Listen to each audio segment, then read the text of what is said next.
Okay,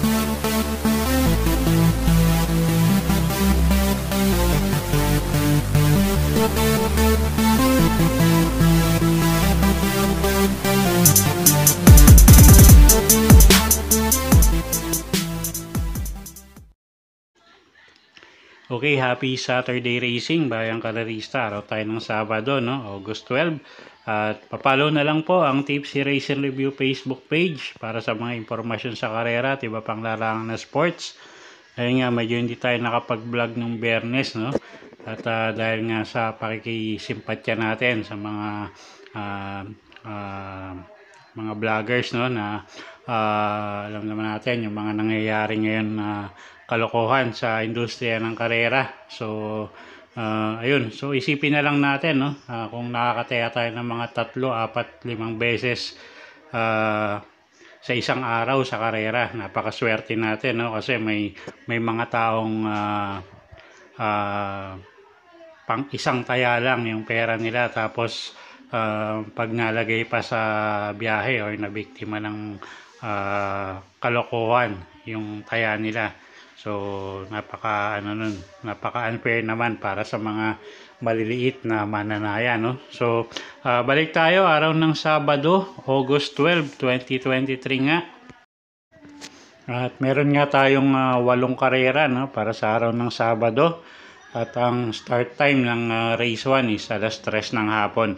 Okay, so medyo may kanipisan yung lineup natin ngayon. So simulan na natin yung mga giya natin.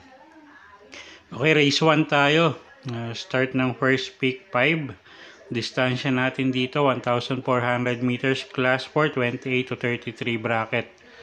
Okay, halos anybody's race to, no? Halos lahat may panalo. First choice natin dito yung 3 na si Open Billing, sasakay ni Patty Dilemma. So mga sumasali sa mga stakes race to, no, lalo sa mga 3-year-old. So tingin ko medyo mag-aangin laban niya ngayon. Second choice natin yung numero 4 na si Winged Heart. RC Suso naman yung rerenda dyan. At may kainaman yung huling takbo nito. At yun nga. So tingin ko maganda pa rin yung ipe-perform niya ngayon, no? Mag-aumento si Caballo. Kuha tayong third choice dito. Yung numero 2 na si Matikas. Sasakay naman yan ni JD Flores. Okay, so sa race 1, first choice numero 3, Open Billing. Second choice numero 4, Winged Heart. Third choice numero 2, Matikas. Okay, race 2 tayo, class 5, 6 to 10 bracket. Distansya natin dito 1,000 meters lang. Okay, first choice natin, no, numero 5, Caraga Wonder. Jan Alvin Guse yung rerenda dyan. Okay, Jan Alvin Guse. At alam niya naman din yung connection nito. Medyo kilala din, no, sa alam niyo na.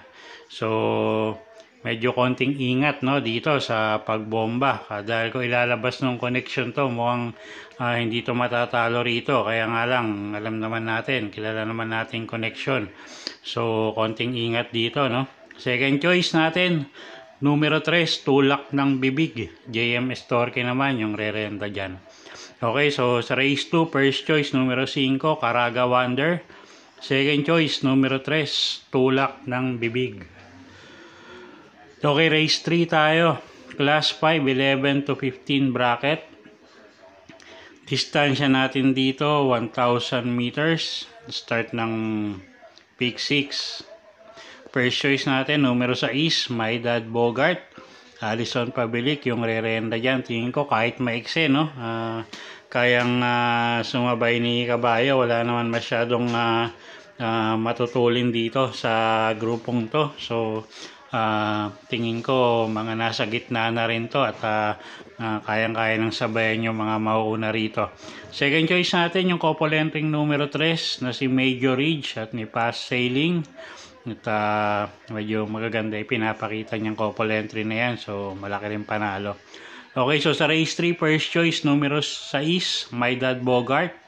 Second choice numero 3, couple entering Major Ridge at Fast Sailing.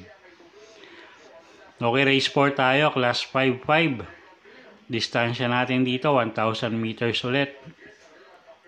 start ng second pick 5. No? First choice natin, numero 4, Eno Teresa Chair. Sasakay ni apprentice rider JC De La Cruz. At ngayon nga, ito pwedeng iuna, pwedeng isunod. So tingin ko depende sa breaks of the game, no, kung isusunod siya, pero dito ako lalagay. Second choice, numero 3, private dining. Sasakay naman yan ni JM Estorque. At medyo may kababaan na nga sa grupo, at lowest group na nga yung tinatakbuhan nito.